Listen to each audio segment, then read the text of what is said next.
the bump and run, the Bristol move. That's aggressive, but that's good. Good hard racing. Oh, he puts him out of the groove there. Oh, man. Will he get the bumper? Yes, he does. Here comes Logano. Logano on the inside. A drag race. They're sideways.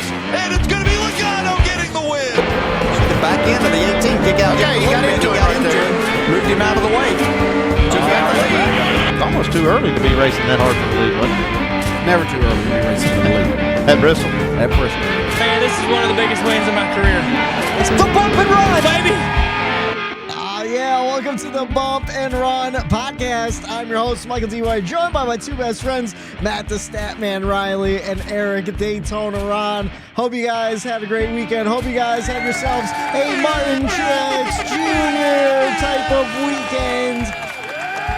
And I heard the morning drive say this. Typically when Martin Truex Jr. wins a race, he really stinks up the show. And boy, was that stinky. But fellas, before we get into it, make sure you like, share, subscribe, do all that stuff. Spotify, Stitcher, Amazon Music, iHeartRadio, and more every Monday night, right around 10 o'clock at night. And then every Tuesday, 6 a.m. on YouTube. You can watch our beautiful faces, except this week Matt's face is a little messed up. He's got pink eye, buddy. What we got? Don't look at me, I'm hideous. How's your guys' weekends? We gotta say happy birthday to Daytona Ron. Happy birthday, brother. We love you. Appreciate that. Appreciate it. NASCAR gave him a shitty race for a birthday present. His birthday was yesterday. Matt got pink eye. Andy was at a bachelor party over the weekend. Fellas, what's going on with you guys? What a wild introduction. I think it's fair. I just want to clarify that the pink eye and the bachelor party are not correlated. I don't think. I hope so. My kid had pink eye last week, and I contracted it. I got it. So here we are. That flu season, man. Don't rub your eyes. That's how you get the flu and stuff. I stopped. Well, I didn't really stop, but I tried to stop rubbing my eyes because apparently that's how you get sick the most. Is just rubbing shit in your eye and everything. And you literally got shit in your eye. Yeah. Right. Yeah. I'm sorry. Yeah. I'm sorry. You know, it's not. The joke just rolled right off. I had to say. Why did you just throw in the shots out there? Eric's wearing a raw dogging t-shirt. The podcast is already off the rails, fellas. I mean, getting shit in the eye is not like out of the realm of possibility when you attend a bachelor party. So like, maybe it came from there, but yeah, well, no, had a blast. What's speaking of shit, I said, speaking of shit, that race on Sunday, in my opinion, was shit. Yeah. We'll have plenty of time to get to that. But yeah, congratulations to our buddy Andre Harris. He's getting married in a month, and he had his bachelor party this past weekend. It was a blast, and the reason why I'm talking about it is because Aric, your cousin Shrey, was at the bachelor party, and he made it very clear to me in his drunken stupor that if I don't shout him out this week, that he's going to kill me. So yeah. I do have to say Shrey was the MVP of the weekend, far and above anyone else. He was in. We've all been with Shrey drunk 1 million times in our lives. This was a different level. He survived. I'm proud of him. He did great. He did bad, but he did great. And so, Shrey, here's your shout out, buddy. I hope you're alive to hear us. You guys survived Ocean City, Maryland, right? That's where you guys went? That's where we were. Little senior week action. A couple of weeks from now. All right, how about you, Aric? How's your birthday weekend? Do anything interesting? Anything fun?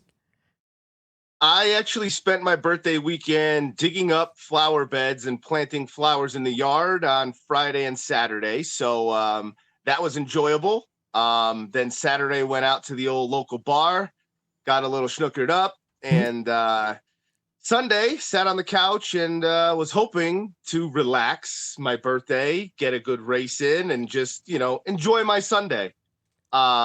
Race didn't really give me much, but I was watering the flowers that I had just planted and go outside and realize there is a raccoon that was walking up the side of the house. No way. Coming for the flowers? And it's broad daylight, and you don't see raccoons during the daylight. Oh boy. And this thing was breathing all weird, and like it was like not responding. Like it should have ran when it saw me and everything, and it didn't. So we did what we do in Harding, and got rid of a little rabid raccoon on my birthday to end my birthday, and I wouldn't have wanted any other way. Yeah, you know what? That would only make the podcast even crazier. Matt's got pink eye, Eric's got rabies, Whitey's got shingles.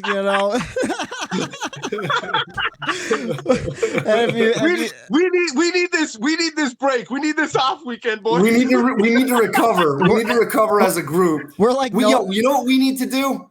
We all need to get it together. We're like Noah Gregson after Gateway last week, smacking that wall. Just looking forward to that off weekend, which we do have coming up. But first, we have to talk about NASCAR news. The Bump and Run NASCAR news. Just a couple stories I saw along the way, really not much, but according to Adam Stern, Sports Business Journal, NASCAR is in discussions with entities in Montreal about possibly bringing the racing series back to the circuit. Gilles Villeneuve, I don't know if I said that correctly.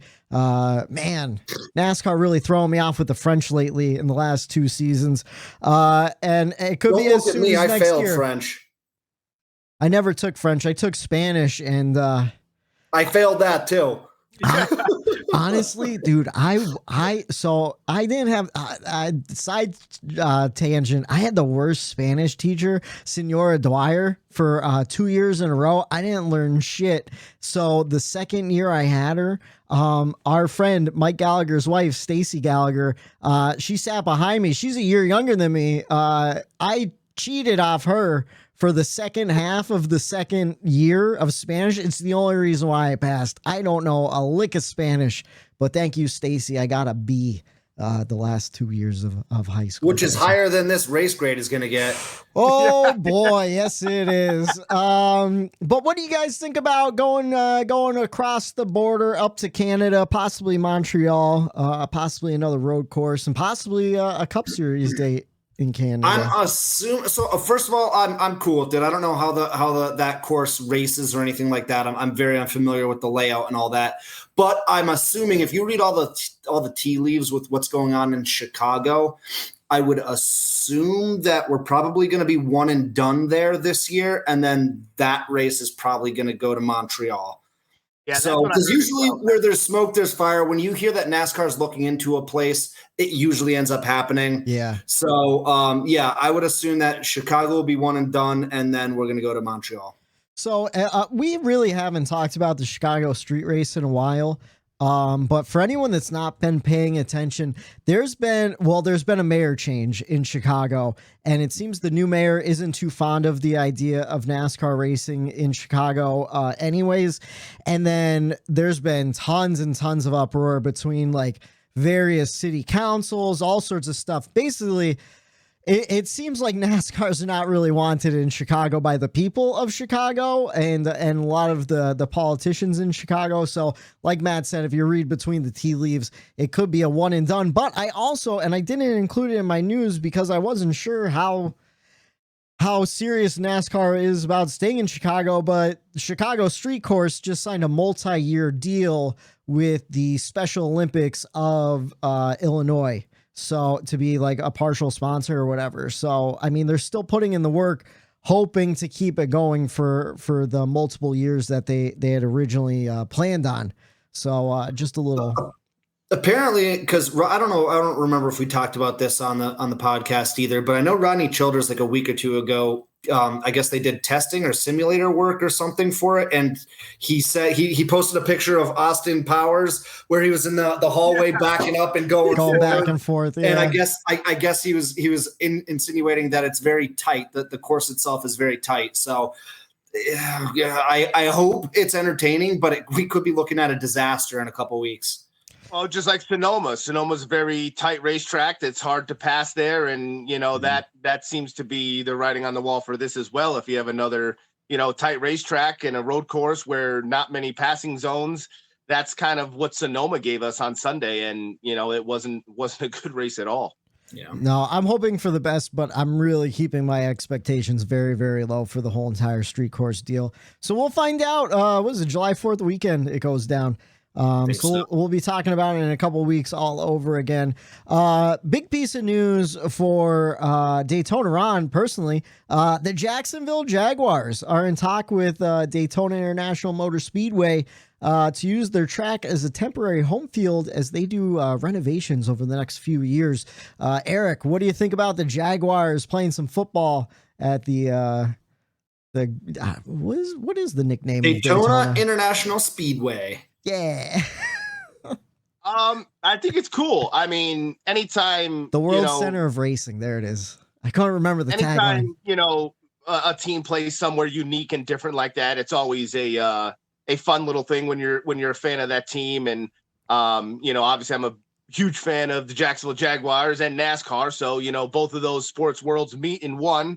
It would be cool. And I read today on Twitter that they are still in talks. Like, it sounds like it's at the top of the list of the options for when they do have those renovations being done to their stadium. How far away is Jacksonville from Daytona? Is it like an hour or is it less? Like an hour, yeah. Yeah, we've made that drive before. Yeah, about an hour. So I think it would just be interesting to see a football game go down at a racetrack and stuff with the pits in the background and stuff like that. I think that'd be really cool. And then the last piece, Garage 56 finished Le Mans. Le Mans. They finished the race, couple, 20 some laps down or whatever, but they did make the 24 hours. So big congratulations to Hendrick Motorsports and NASCAR in general. I know they're really proud about that whole entire project. Did you guys really follow it over the weekend at all or no? I was seeing a lot of clips via like Twitter. Yeah. Just of some of the pictures that they looked photoshopped of like the cars on like the grid and them like the NASCAR Garage 56 car looked massive and angry and just a awesome piece of machinery. And boy, did it sound it when it was like there were a lot of memes in the last couple days going around about that car with how loud it was and and how intimidating, dude. It chased down, I think it was like a Ferrari or something at one point. And I don't know if it stood, but at one time it did run the fastest lap. Did it really? Yeah. Did it? That's really impressive. I wonder if it did stand. My favorite, and I want to see if I can play the clip for you guys. I sent it to you in the DMs on Twitter, but some people were talking about the overnight portion and how some fans in the stands were starting to fall asleep. And the only reason they would wake up to the sound of the stock car driving by, and it would startle them awake. I want to see if I can find it again because just the sound was amazing. Here it is, right here. Let's see.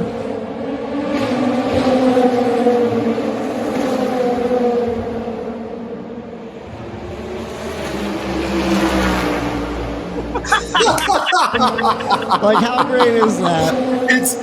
It's funnier when you're not even watching the video and you're just listening to it, like waiting for it to come. You see if you can spot the stock car. Yeah, in the video. There's a car right next to the stock car. Can't even hear it at all.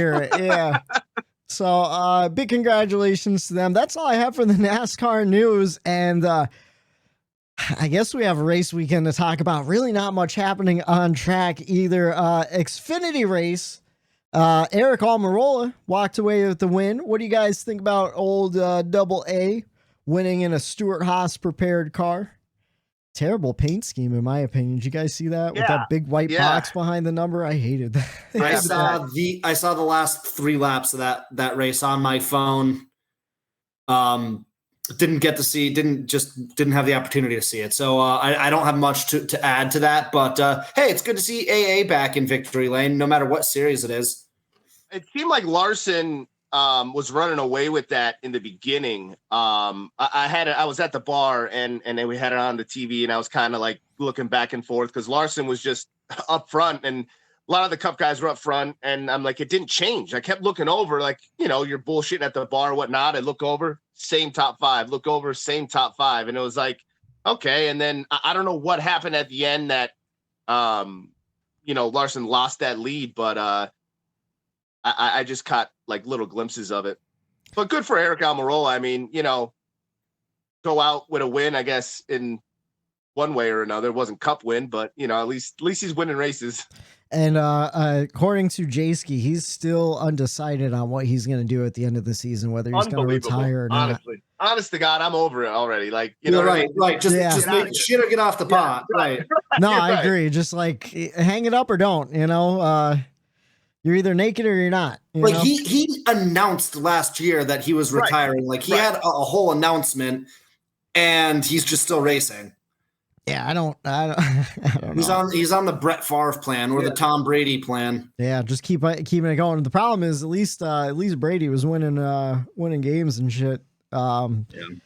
Anyways, we have a Cup race to talk about. Kind of Martin Truex Jr. He led 4 times for 51 laps. Kind of the highlight of the whole entire thing. 2 hours, 40 minutes, 12 seconds was your race time. We saw 2 cautions for 6 laps, 10 lead changes among 6 different drivers. Your top 5: Martin Truex Jr., Kyle Busch, Joey Logano, Chris Buescher, and Chase Elliott rounding out the top 5. Fellas, let's get into the race grades. It's our NASCAR weekend race grade. And let's start with Matt this week. What'd you give it? Well, first one of the year from me, boys. I gave it an F. Full on F. I went back and forth, F, D, and I was like, what am I doing? I didn't get anything out of that race. The race had nothing in the way of entertainment for me. If there was passing, Fox didn't show it. If there was a storyline worth talking about, Fox didn't talk about it.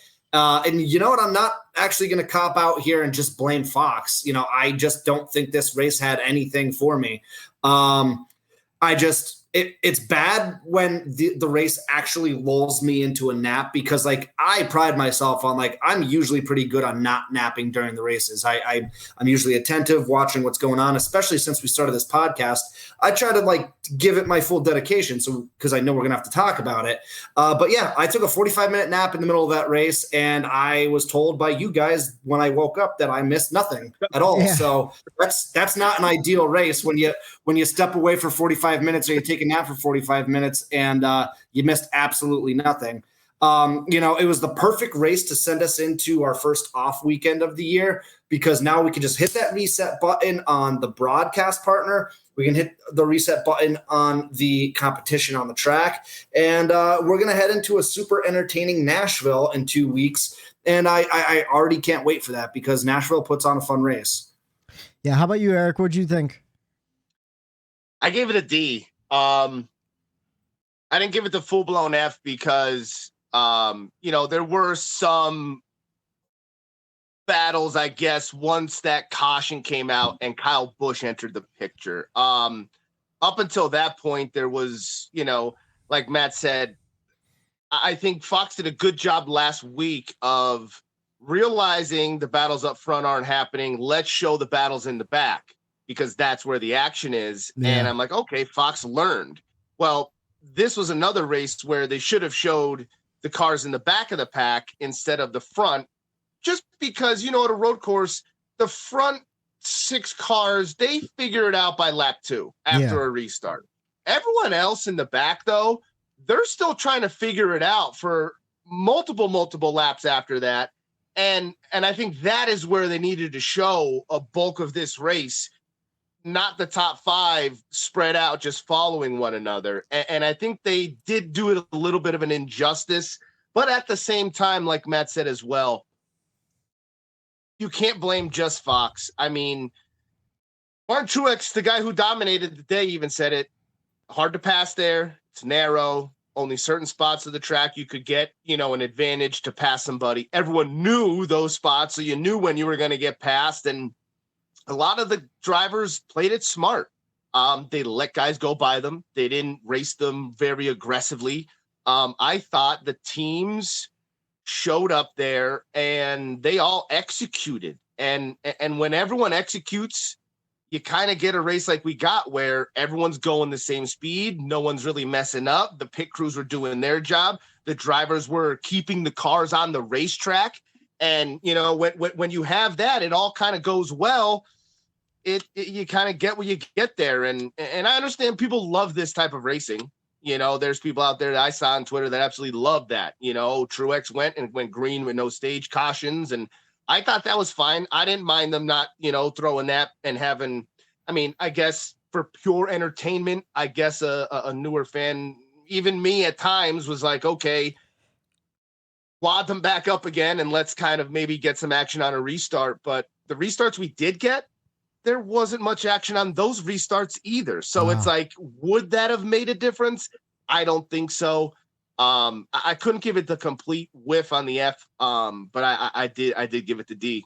Worst race of the year for me by far.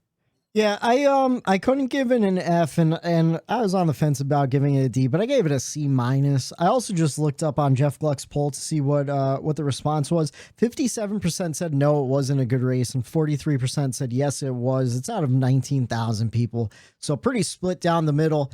Truex is a popular win. Yeah, I think that in certain times does. For me, that's why I didn't give it the complete F. I enjoyed watching Martin Truex Jr. dominate. I'm a fan of Martin Truex Jr. So to see him turn it around and go out there and dominate, it kind of was enjoyable for me. Like it now, if that's a driver I hate, you know what I mean? Different story. I'd probably give it an F because it would hurt me a little bit more. That's the reason why I kept going back and forth between a D and an F, because you guys know I'm I don't know if it's I don't know if I can even say closet anymore, but I'm a closet MTJ fan. So love seeing him win. And we've said this in the past. It's not about if a car dominates or not, because we've given races great grades that when drivers have dominated. It's not that. It just I don't know, and maybe it's just me, maybe I was just tired. I don't know, but I just didn't like what I saw yesterday, and it sucks because I've seen some great racing at Sonoma in the past. So I don't know. It's a combination of maybe the car, the track, the layout that they used. I don't know. Just wasn't for me. I did hear a lot of teams. They swung for the fences completely different from what they did last year. And maybe that helped certain teams and hurt others. Because there were. Man, what I just still think, what would that race have been if that first caution never happens? I think it's a guaranteed F at that point. Yeah. I'm kind of disappointed. That really changed it. Yeah, I was kind of disappointed that the caution came out because I would have liked to seen what the strategy of the rest of the race would be like. That threw off the strategy completely of the race, and I feel like that kind of hurt it a little bit. I know you guys said at least then, Kyle Busch got into the mix and everything, but I would have liked to seen how other guys would have either, pitted out of phase, stuff like that. And we really didn't see much of that because that caution came out in the middle of all of that. And then a lot of guys came in and pitted anyways. So I don't know. I gave it a C minus. I also consumed it a little differently where I listened to pretty much the first stage, or at least about the first half hour of the race or so. I saw the caution happen on television, but I was listening to PRN in the car on the way. And I was really excited in the beginning because they were talking about Martin Truex Jr., battling with Christopher Bell in the beginning, battling for position, working his way up to get to the lead. And then he just kind of dominated. And that's why I gave it a C minus, because the best car kind of went out past a bunch of guys, got up front, and then ran away with it. And at least, once that tire caution and everything kind of flipped everything over, Denny got stuck in the back, stuff like that. I don't know. Was it very entertaining or exciting? Not really. There wasn't much passing, which we do see at, some road courses, but I didn't really see anything interesting with the pit strategy or anything. I think it's because of that tire caution where it kind of, I was listening to the radio where guys were talking about a 4-stop strategy, 3-stop strategy, and 2-stop strategy. And I feel like that caution early on really fucked everything up for us. Because when did it come out? Right before the end of the second stage, right? Yeah. Yeah. So, or was that? Or no? What that was the Denny. Some people said it. That was the Denny Hamlin. Yeah. That was the Denny Hamlin caution. That was the near the end. That was a wild stage. for Denny to do that. That was wild. Yeah, just misjudged the corner and hit the wall. I almost gave him my records on that one. So let's jump into the checkers I and gave records. him my records for that, hands down. That was probably one of the.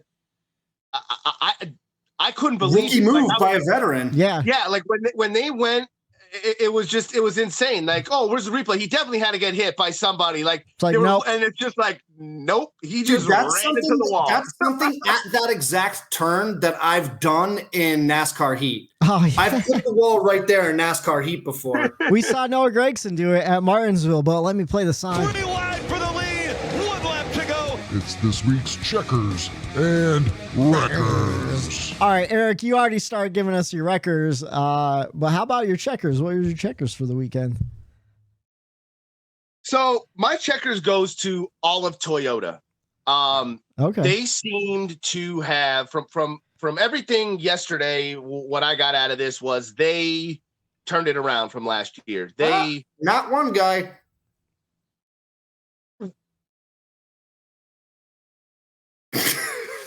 What? They are 2 for 2 on road courses this year, when last year they were absolutely terrible on the road courses. And a little bit was due to the nose and some of that aero. But, I mean, in general, they were rode off by me, especially in fantasy. I wanted to stay away from them. And I think they really showed up. Hendrick dominated early. I think you're seeing Toyotas coming around and stepping up, and they just impressed me as a whole. Last year at Sonoma, 18th was the best finisher with Kurt Busch, and they had Denny Hamlin obviously drove into the wall, but he dominated the whole first stage. He had a fast race car, got put in the back, but Christopher Bell finished with a top 10. Like I said, they won 2 road courses this year. And it just seems like they figured out whatever they missed on last year. They figured it out. Well, didn't they make some aero changes in the offseason to the nose? They're still like at a and disadvantage. The louvers. Martin Truex Jr. mentioned it in his press conference afterwards. How he thinks that really helped them out. They changed the louvers, and I think the front end of it. I still don't get the turnaround joke. What was the turnaround joke? I don't know. You said one guy turned around, and Matt goes, "Not one guy." I want to know. I'm so confused. I don't understand what the sillies were about. Oh, you'll see it in my records. Oh, okay. All right. Well, what's your checkers and records, Matt? Well, Whitey, by the sounds of it, it sounds like you know who my records is. Now, let me say on the front end. Let me say on the front end that, because, like I said in my race grade, I didn't pull a lot out of this race. Yeah. So I struggled with both my checkers and my wreckers. My checkers, super quick. Michael McDowell, I just thought he had a real good race. Yeah. He was up front, had a good finish, had a great average running position. He was just always up there. So just super easy, low-hanging fruit. Michael McDowell, I like to see him do good. So sometimes I know Aric. I know before you blow a gasket. And then my wreckers, again, I had to pick something or someone. So I went with Tyler Reddick only because, as Aric said, Toyota has been really good on road courses. Now, I know you're probably looking at where he finished. You're probably looking at these things. I have stats, Whitey. I have stats. 30th, yeah. I have stats. I get it. He finished 33rd. I know he had the incident where he had to turn around and then go down pit road not backwards, but he cut the track. But you can either look at it like he cut the track by 90% or he took 10% of the previous lap away from himself. Either way you look at it, like he did something illegal. But I expected more out of him. That's why I wrecked him. Here's another reason why I wrecked him is because he's our so-called road course king, Tyler Reddick. Yeah. He's better than Chase Elliott on the road course. So, here we are. And also because I put money on him. And That's it's the very reason. selfish of me. But listen, I told you I had numbers to back up why I wrecked them, so I do. His average running position was 14th, which is not what anybody expected him to run. No. Which actually isn't a bad number considering he finished 33rd. He only had 11 quality passes, which was tied for 17th best, so middle of the pack there. He didn't lead a lap. And he had a driver rating of 69.9, Nice. which was 18th best yesterday. So, again, just for me, super disappointing. I just expected more out of Tyler, especially the way Toyota's been running on the road courses. Yeah, no, I expected way more from him too. He was running in the top 5 for a lot of that first stage and stuff. It was that tire, man. That tire fucked everything up, got him stuck in the middle. Then they tried staying out with 11 lap tires, him and Chase Elliott. Chase was able to hold on and get a respectable finish out of it. But man, Reddick felt like a fucking rock. And then he cut that tire and he had to cut the course too. So just a shitty day.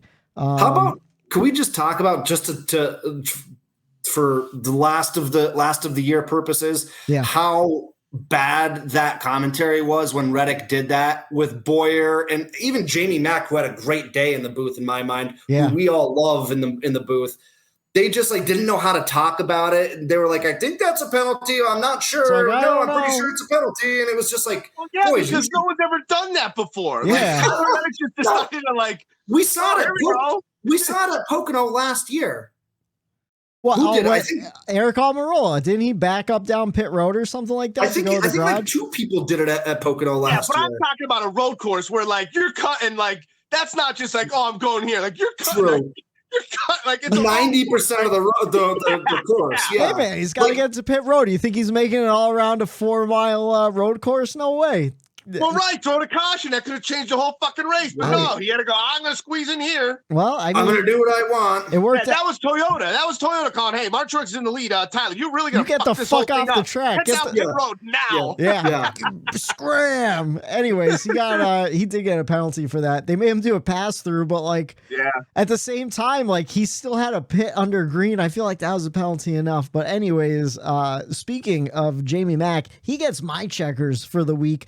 I think he does a great job in the booth anytime he's given the opportunity.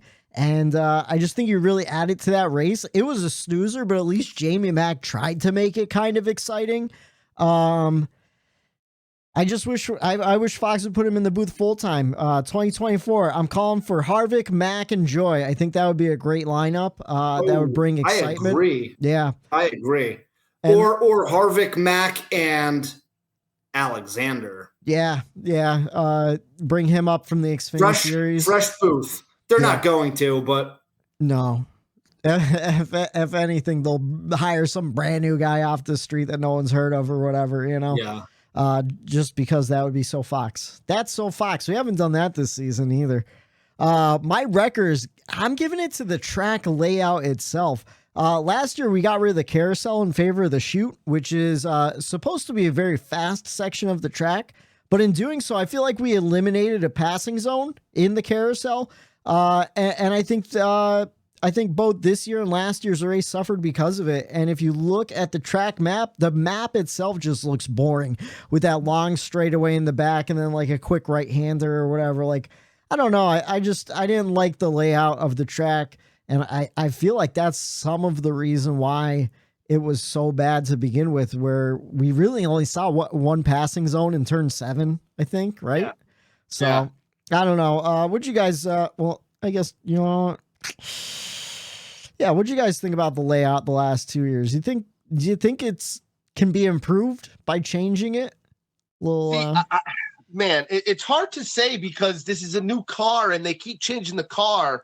And it's I think it's more the car than it is the layout. I think either way, I think this car is just not producing what it should be producing. The layout, I don't think it has as much of a difference as I think you might think it would. But this car is just not. It's just not it right now.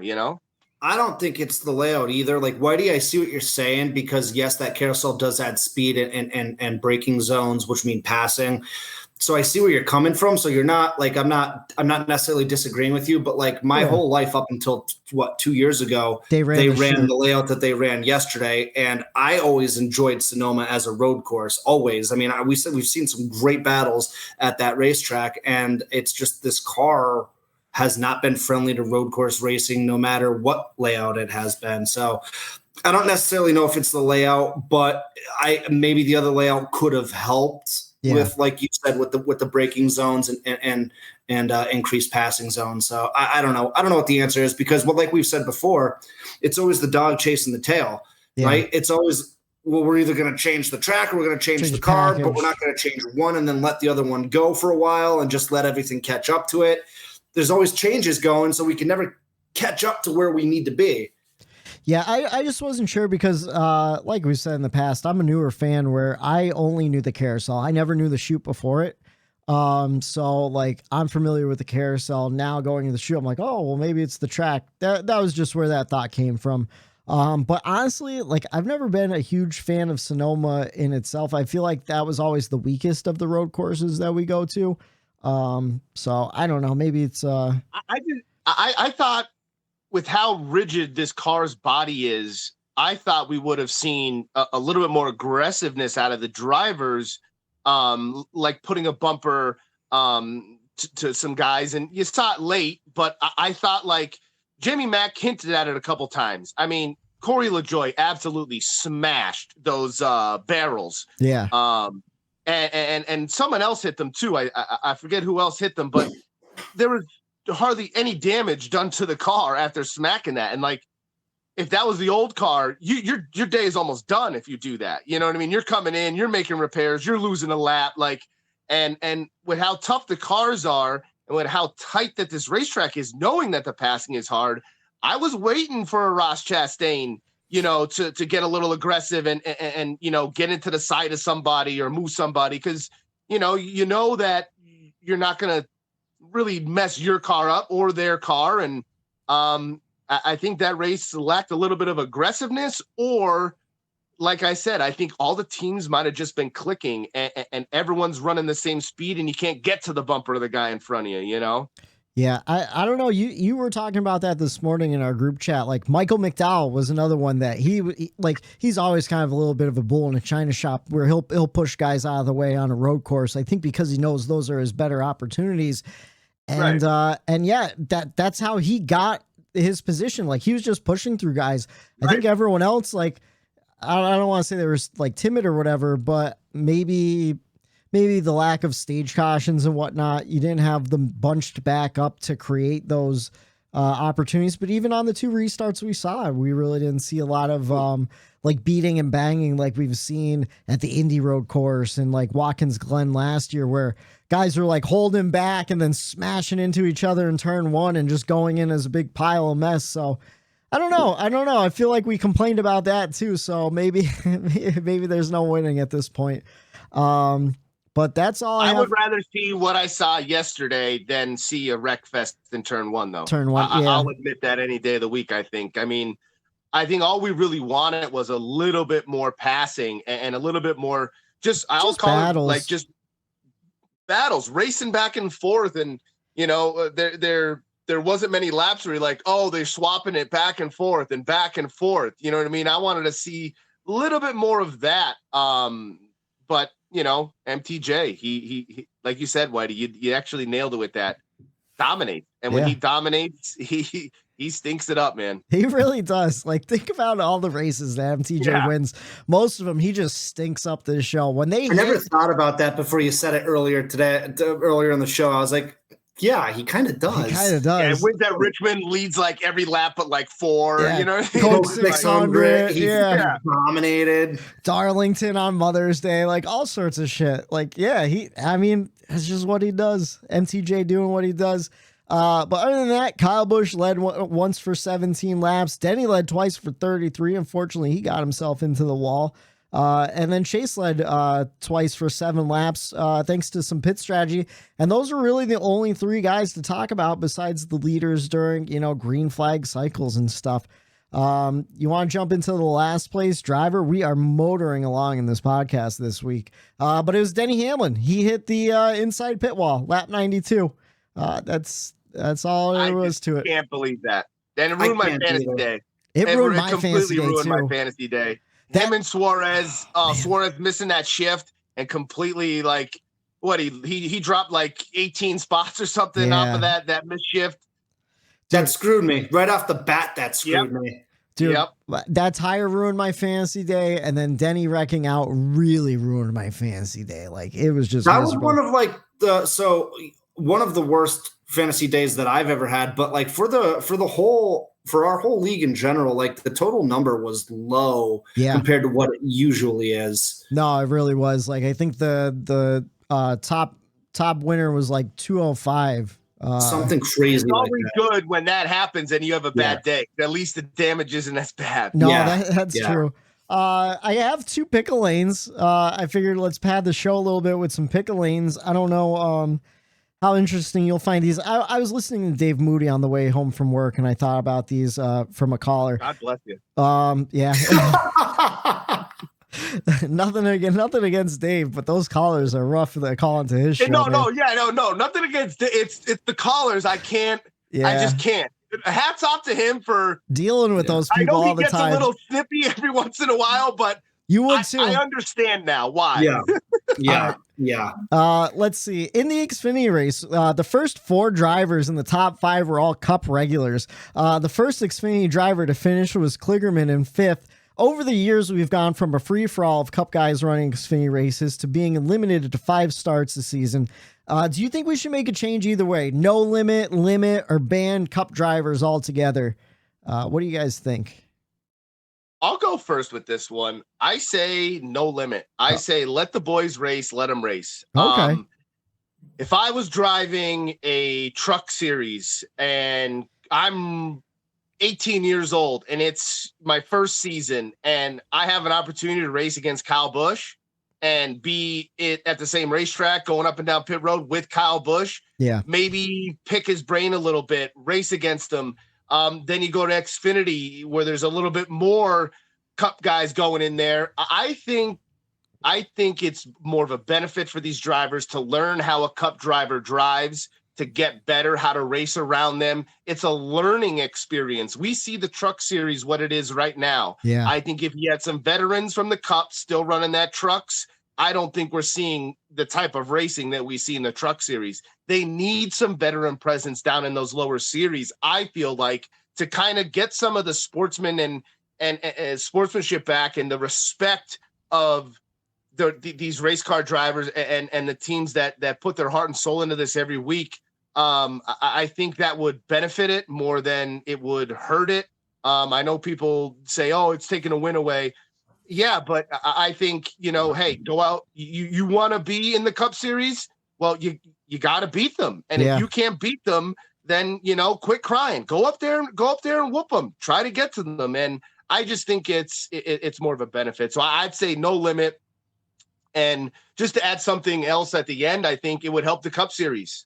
Whereas lack of practice, more seat time. I think people that switch over rides with a new crew chief, maybe it gives them more of an opportunity to keep their skills up too. And I think it might help the Cup Series in that route too, just more seat time for those guys. Yeah, I think that's a big piece of it to get that little extra practice on a Saturday. Matt, what do you think? I used to be complete 180 from everything that Aric just said. I don't know if I just had a closed mind about it, but especially back when the heyday of Busch coming down and just dominating everything. And it was just I'm not even going to watch this race because I know what's going to happen. And again, I don't think I looked at it with such an open mind, but Aric just stole everything I wanted to say. I mean, nailed everything there. Yeah, I couldn't agree more with that.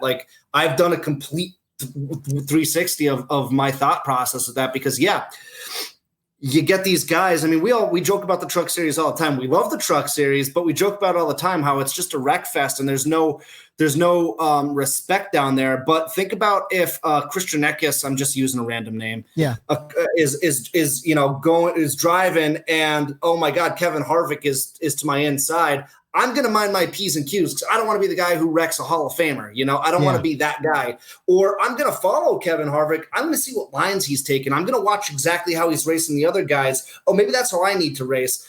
And so, yeah, I would love to see guys come down and do more one-offs in the Truck Series and the Xfinity Series. I think it would actually, and then it's also fun, right? Like we had the bounty with Kyle Busch a couple years ago, and I know Chase Elliott came down, and another Cup guy ended up coming down and beating him. But still, like have bounties, run bounties for. Hey, we're having Kyle Larson come down to the Truck Series. Who can beat him this week? And do stuff like that, and make like promotions out of it, and actually like spin it into a positive and oh my God, I've got to watch tonight because I got to see if somebody's going to beat Larson this week or Busch or whoever it might be. Yeah, so when I thought about this, I was just looking at the sheer numbers. I'm like, man, 4 drivers in the top 5 are all Cup guys. Maybe we shouldn't allow this. It started like rolling through my head. Just because normally we don't see 4 Cup guys finish 1, 2, 3, 4, and then one lone Xfinity guy. So in my mind, I'm like, man, the Xfinity Series where names are supposed to be made. Well, they didn't even get the opportunity on Saturday to make a name for themselves in Sonoma, especially since I think this is the first time that the Xfinity Series is going there. But then the more I thought about it, the more you guys talk about it, I feel like we have a pretty good way about it right now, which is the 5 race limit. You see guys get peppered in throughout the season and all the benefits that you guys talked about of just, younger drivers learning. So I kind of like it with the limit of 5 or 5 races per driver. And I especially like that they can't race in playoff races. But I just thought that would be an interesting one. And then really quick, with the lack of excitement on road courses and short tracks in the last 2 seasons, do you think we should eliminate any of the either? And if so, do you have one in mind?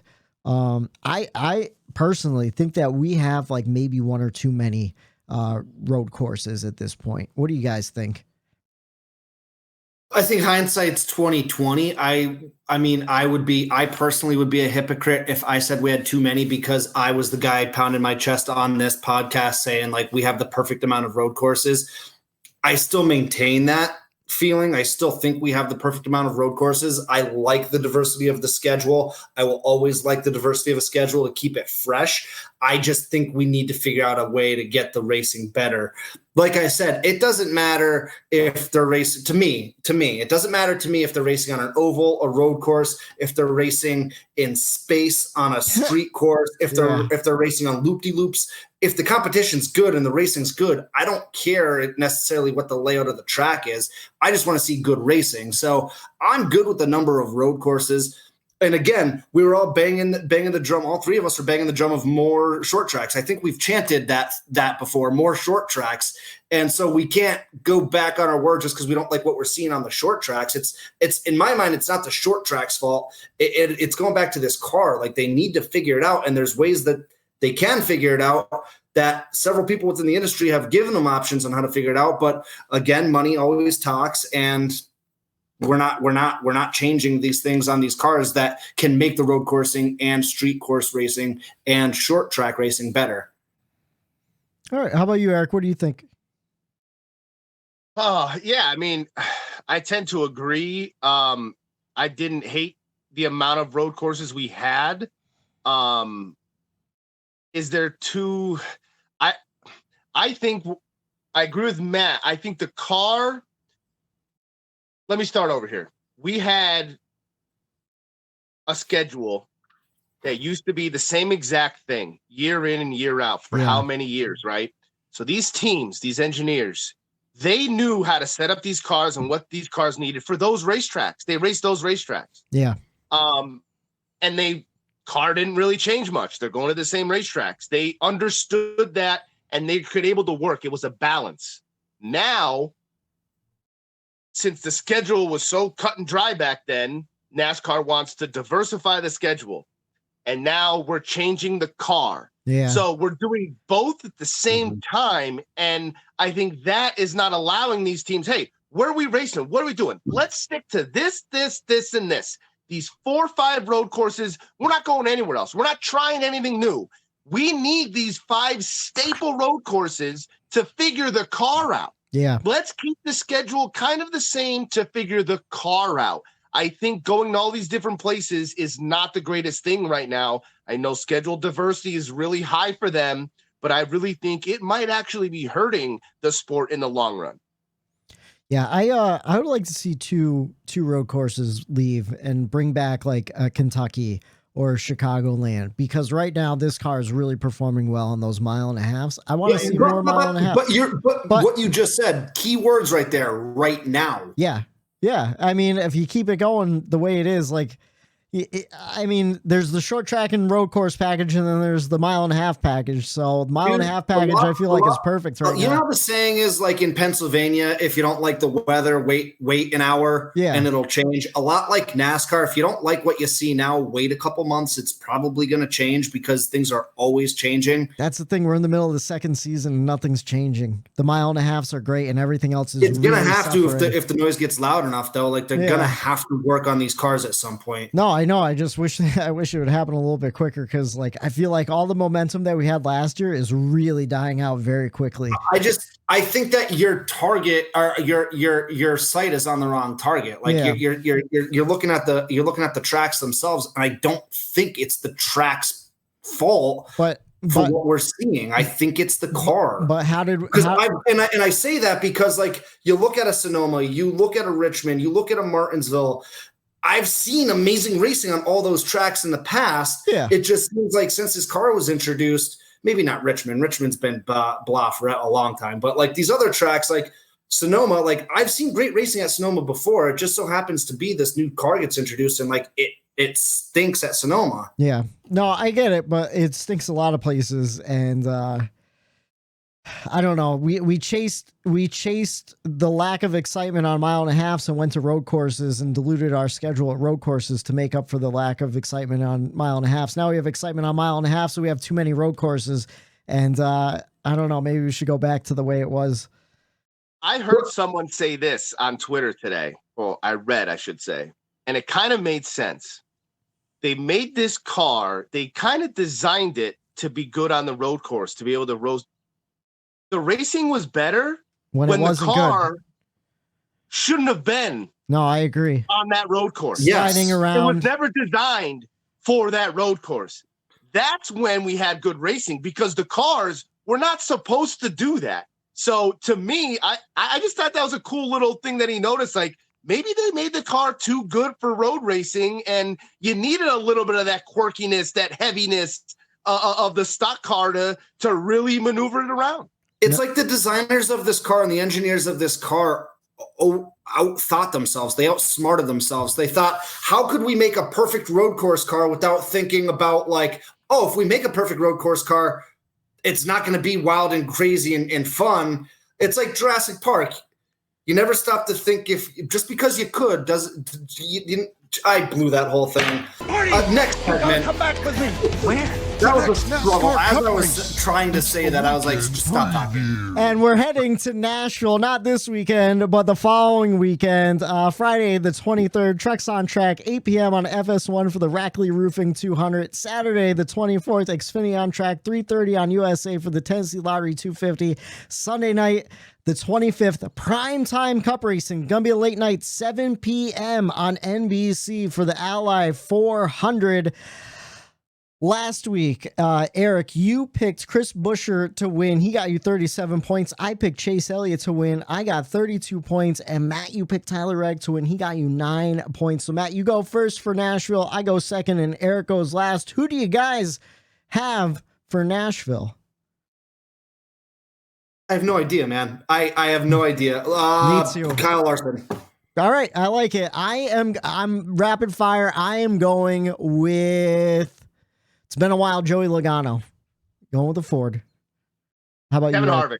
Kevin Harvick. All right. We are 16 races into the 2023 season. We have 10 different winners. Ricky Stenhouse Jr., Kyle Busch, William Byron, Joey Logano, Tyler Reddick, Kyle Larson, Christopher Bell, Martin Truex Jr., Denny Hamlin, and Ryan Blaney. We are heading into an off weekend. We will find out the following weekend if Joey Logano could get his second win of the season, if Kyle Larson could get his third, or will Kevin Harvick get his possibly final win of his career and his first win of the 2023 season. We will find out Sunday, June 25th, 7 p.m. on NBC for the Ally 400, and we will break it all down for you right here on the Bump and Run podcast. For Matt the Statman Reilly, for Aric Daytona Ron, I'm Michael D. White saying have a good night. The Bump and Run. There it is.